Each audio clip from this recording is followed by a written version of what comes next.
जय हिंद साथियों, कैसे हैं आप सब। उम्मीद करता हूं अच्छे होंगे। मैं आज आपके लिए लाया हूं गुलाम वंश से संबंधित कुछ महत्वपूर्ण प्रश्न। ये प्रश्न ऐसे हैं दोस्तों कि किसी न किसी एग्जाम में पूछे जा चुके हैं दोस्तों। और मैं दोस्तों गुलाम वंश से जितने भी क्वेश्चन एग्जाम में पूछे जाते हैं दोस्तों, मैं आज वो सभी क्वेश्चनों को कराने वाला हूं दोस्तों।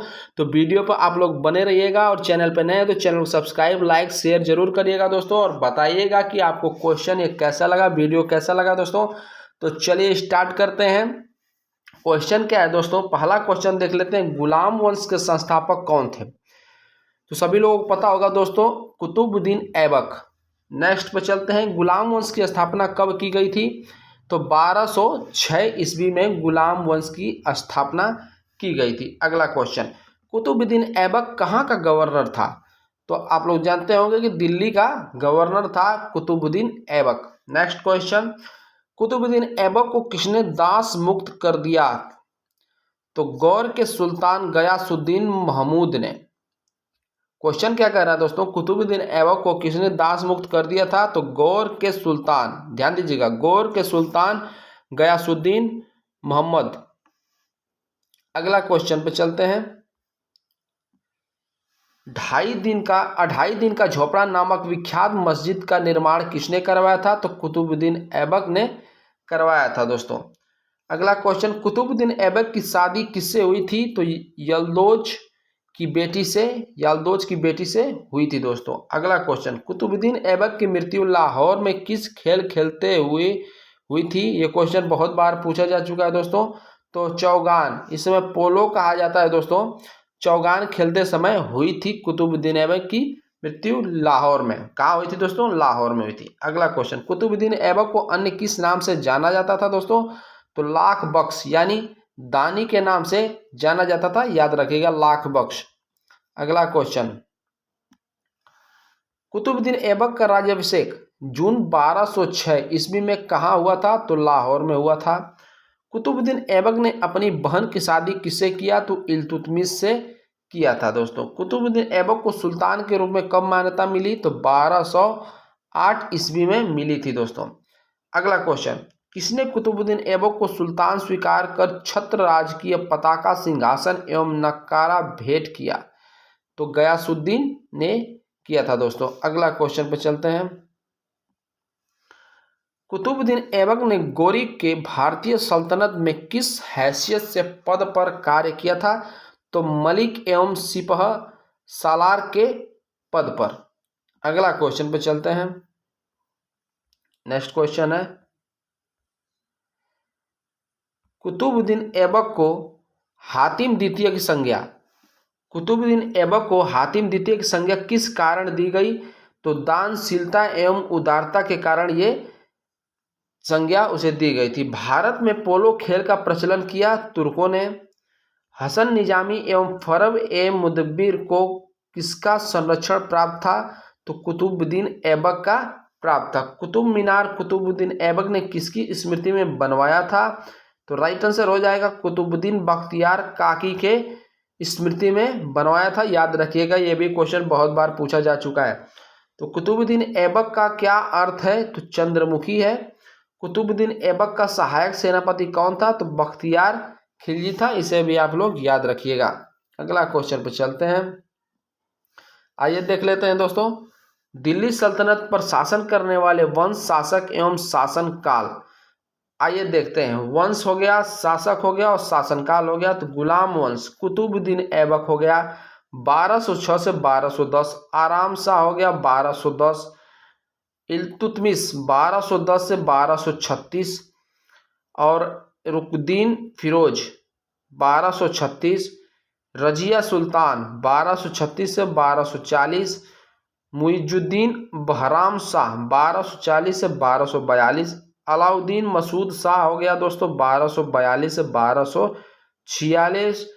और नसरुद्दीन महमूद 1246 से 1266। गयासुद्दीन बलबन 1266 से 1281।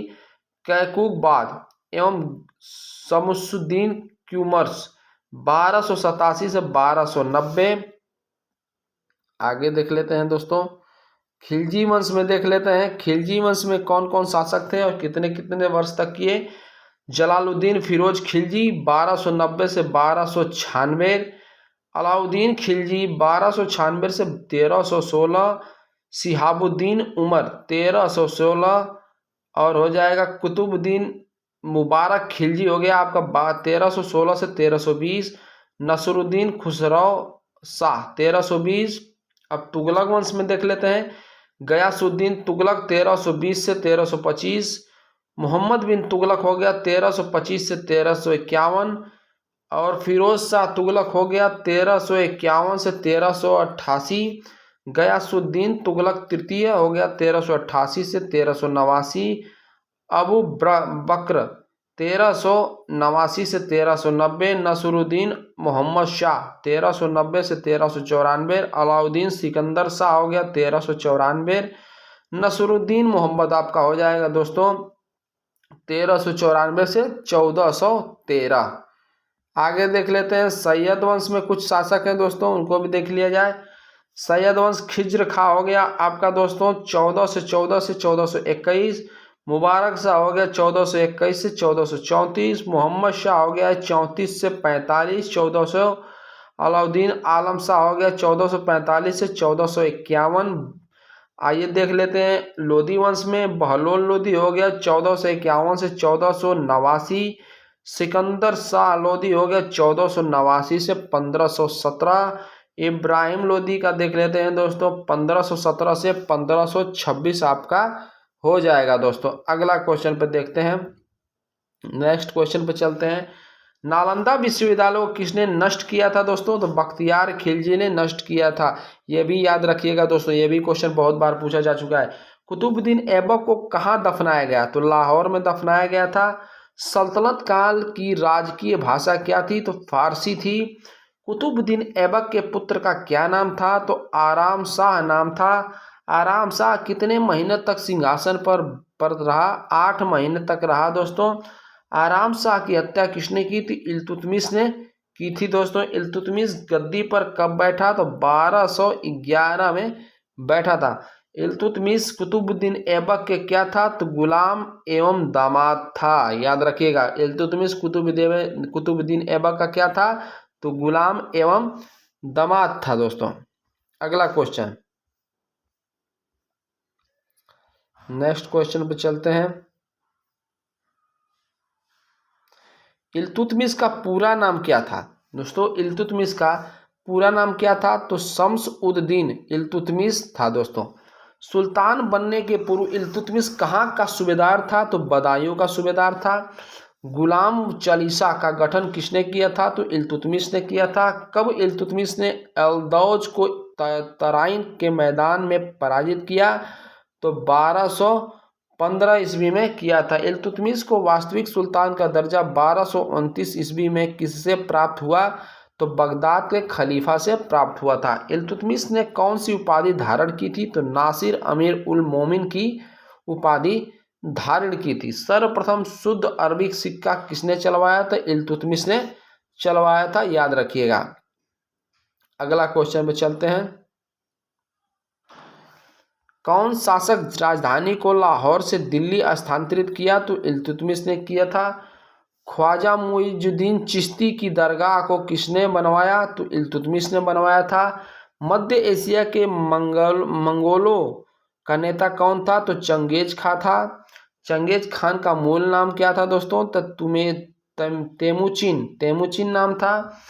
चंगेज खान ने भारत पर कब आक्रमण किया? तो 1221 ईस्वी में किया था। कौन अपने को ईश्वर का अभिशाप कहता था? तो चंगेज खां कहता था।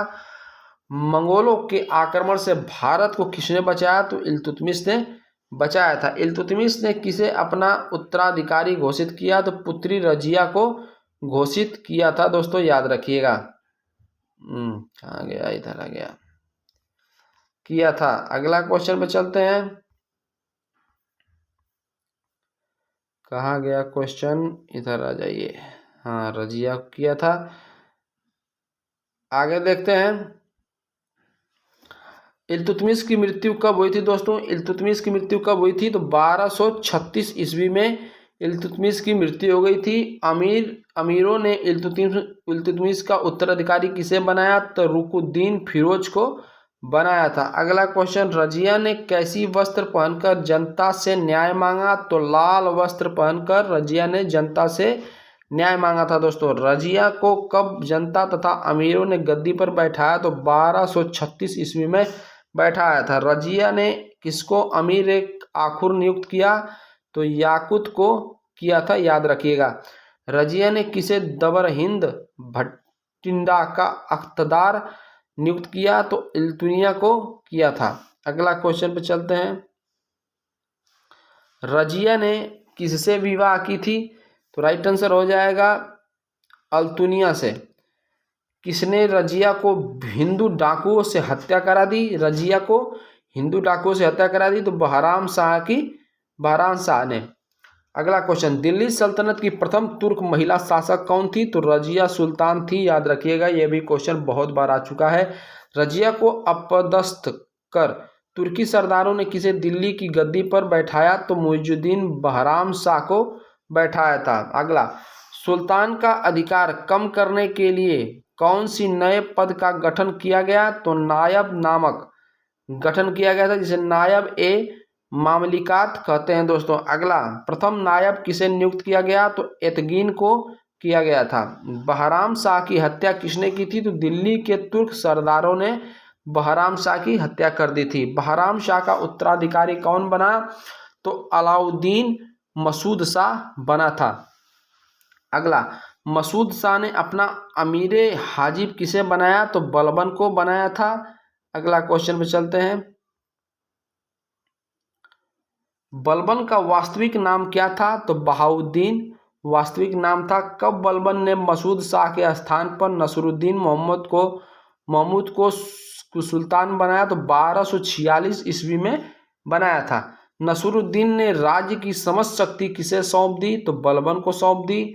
नसरुद्दीन ने बलबन को कौन सी उपाधि प्रदान की थी? दोस्तों, तो उलू खां की उपाधि प्रदान की थी। बलबन ने अपनी पुत्री की शादी किससे की? तो सुल्तान नसरुद्दीन से की थी। अगला, बलबन ने किससे समझौता कर पंजाब में शांति स्थापित की? तो मंगोल नेता हलाकू से किया था। दोस्तों, अगला, नसरुद्दीन महमूद की मृत्यु के बाद उसका उत्तराधिकारी कौन बना? तो बलबन बना, जो कि 1265 ईस्वी में बना था। दोस्तों, अगला क्वेश्चन पे चलते हैं, गयासुद्दीन बलबन किस जाति का था? तो इलबारी जाति का था। बलबन को किसने खरीदकर दिल्ली लाया था? तो ख्वाजा जमालुद्दीन बसरी ने यह कार्य किया था। रजिया के शासनकाल में बलबन कौन सा पद पर था? तो अमीर शिकार के पद पर था। इल्तुतमिश द्वारा चालीसा दल को किसने समाप्त किया? तो बलबन ने समाप्त किया, याद रखिएगा। यह भी क्वेश्चन बहुत बार पूछा जा चुका है। अगला क्वेश्चन पर चलते हैं, मेवाड़ियों के विद्रोह का दमन किसने किया? तो गयासुद्दीन बलबन ने किया था। फारसी के प्रसिद्ध कवि अमीर खुसरो तथा अमीर हसन किसके दरबार में रहते थे? तो बलबन के दरबार में रहते थे। बलबन ने अपने विरोधियों के प्रति कौन सी नीति अपनाई थी? तो लौ एवं रक्त की नीति अपनाई थी। ये क्वेश्चन वेरी वेरी इंपॉर्टेंट है। दोस्तों, क्वेश्चन पूछता है दोस्तों, लौ और रक्त की नीति किसके द्वारा अपनाई गई थी? मतलब किसने अपनाया था? तो बलबन द्वारा ये नीति अपनाई गई थी। अगला क्वेश्चन, किस सुल्तान ने जिल-ए-इलाही उपाधि धारण की थी? तो बलबन ने। यह भी क्वेश्चन बहुत बार पूछा जा चुका है। दोस्तों, अगला क्वेश्चन, बलबन ने खुद को किसका वंशज बताया? तो अफरासियाब वंश का वंशज बताया था। अगला, बलबन की न्याय व्यवस्था कैसी थी? तो निष्पक्ष थी। अगला क्वेश्चन पे चलते हैं, बलबन की मृत्यु कब हुई थी? तो 1286 ईस्वी में। बलबन का उत्तराधिकारी कौन हुआ? तो कैकूबाद हुआ था। कैकूबाद का सेनापति कौन था? तो जलालुद्दीन फिरोज खिलजी था। दोस्तों, कैकूबाद की मृत्यु कैसे हुई? तो जलालुद्दीन खिलजी ने हत्या कर दी थी उनकी। गुलाम वंश का अंतिम शासक कौन था? तो शमसुद्दीन क्यूमर्स था। अगला क्वेश्चन, कुव्वत उल इस्लाम मस्जिद का निर्माण किसके द्वारा किया गया था? तो कुतुबुद्दीन ऐबक के द्वारा किया गया था। दोस्तों, अगला क्वेश्चन पे चलते हैं, तबकात ए नासिरी पुस्तक के लेखक कौन है? तो मिनहाज उस सिराज ने लिखा है तबकात ए नासिरी पुस्तक। किसने इक्तादारी प्रथा चलाई? तो इल्तुतमिश द्वारा ये चलाई गई थी। कुतुब मीनार के कार्य को किसने पूरा किया? तो इल्तुतमिश ने किया था। अलाई दरवाजा किसका मुख्य द्वार है? तो कुतुब मीनार का। किसे कुरान का पाठ करने वाला कहा जाता है? तो कुतुबुद्दीन ऐबक को कहा जाता है दोस्तों। किस सल्तनत कालीन शासक ने को मिनहाज ने हातिमताई सेकंड की संज्ञा दी? तो राइट आंसर हो जाएगा कुतुबुद्दीन ऐबक को। अगला क्वेश्चन पे चलते हैं। नेक्स्ट क्वेश्चन, दिल्ली सल्तनत का पहला सुल्तान कौन था जिसने दोआब के आर्थिक महत्व को समझा? तो इल्तुतमिश हो जाएगा। किसने तुर्कान ए चिहलगानी या चालीसा दल का गठन किया? तो इल्तुतमिश ने किया था। किसके राज दरबार में सिजदा घुटनों पर बैठकर शीश नवाना एवं पावोस पाव को चूमना की परिपाटी चलाई? बलबन ने। क्वेश्चन दोस्तों कैसे पूछता है मैं बता दे रहा हूँ। सिजदा का मतलब आप लोग देख रहे हैं यहाँ पे घुटनों पर बैठकर शीश नवाना हो गया अर्थ इसका, एवं पावोस का हो जाएगा पाँव को चूमना। पूछता है दोस्तों किसके दरबार में सिजदा और पावोस की परिपाटी चलाई गई थी? तो बलबन द्वारा ये चलाया गया था। ये भी क्वेश्चन बहुत ही महत्वपूर्ण है दोस्तों, याद रखिएगा, पूछ सकता है एग्जाम में। अगला, फारसी नीति रिवाज पर आधारित नवरोज उत्सव को प्रारंभ किसने करवाया? तो बलबन ने करवाया था दोस्तों। अगला क्वेश्चन पे चलते हैं। किसने कहा कि राजा धरती पर ईश्वर का प्रतिनिधि होता है? तो ये कथन बलबन का है दोस्तों। वीडियो आपको अच्छा लगे दोस्तों तो लाइक और सब्सक्राइब शेयर जरूर करिएगा। आपका बहुत बहुत धन्यवाद।